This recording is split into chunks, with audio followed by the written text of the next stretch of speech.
જય માતાજી. કિંમતી જીવનની અંદર ઘણી બધી વસ્તુ છે, પણ પ્રાધાન્ય તમારા સમયને આપજો.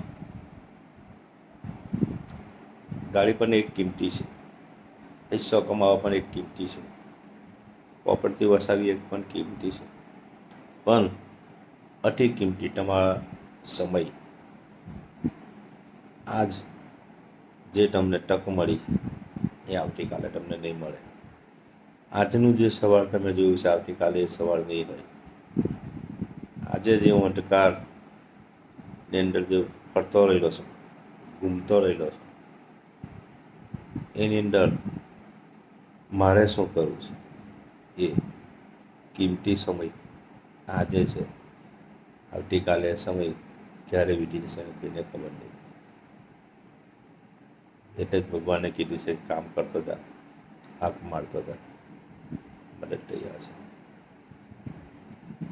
ભગવાને આપણને જે મનુષ્ય જીવનની અંદર જે અવતાર પ્રાપ્ત કર્યો છે, ભગવાન પાસે આપણે કોઈ દિવસ માગ્યું નથી, છતાં આટલું સુંદર શરીર, આપણા અંગો સુંદર, આપણી આંખો તંદુરસ્ત, આખું પરિવાર આપણું સુખી, આટલા સરસ વિચારોની સાથે સંકળાઈને રહેવું, સારા સારા દોસ્તારો, સારું કુટુંબ, એમની સાથે રહેવાની જે તક મળી આપણને, એ ખરેખર ભગવાનની બહુ મોટી મહેરબાની કહેવાય.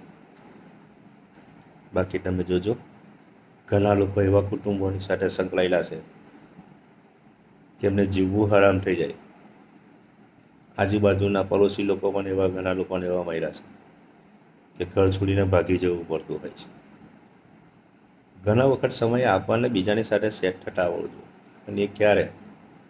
કોઈક મહાપુરુષોની વાતો, કોઈ સંતોની વાતો સાંભળી હોય ને તો આજુબાજુના લોકોની સાથે આપણે મેચ થઈએ, નહીં તો આપણે પણ એના જેવું જ કરીએ.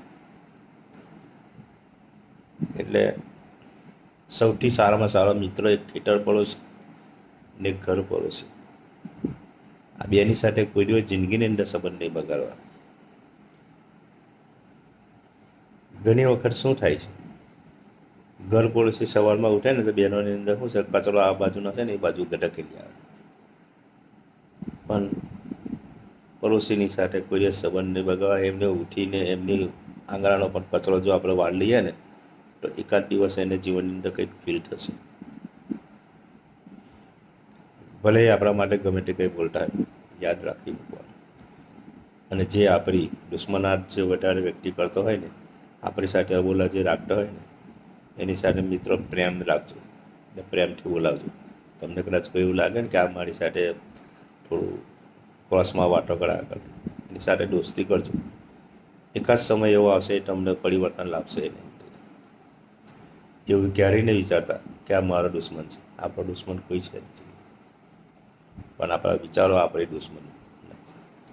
આપણા વિચારો જો સારા હશે ને તો એ સમય ક્યારે પરિવર્તન, સમય ક્યારે ફેરવી નાખશે ને. એટલે સમયની સાથે જીવો. ભગવાને આપેલું મનુષ્ય જીવનને થોડું બેસીને વિચારો કે ભગવાન મેં તારી પાસે કશું નહીં માગ્યું ને આટલું સરસ તે મને જીવન આપ્યું. એમ આપણે સમાજની અંદર જોઈએ છે કેવા કેવા લોકો છે.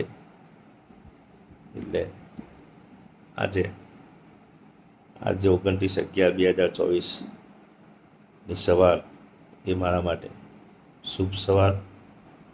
આપ પણ સારા દિવસો અને સારા વિચારો સાથે સંકળાઈને રહીએ એવી મારી શુભ સવાર. જય માતાજી.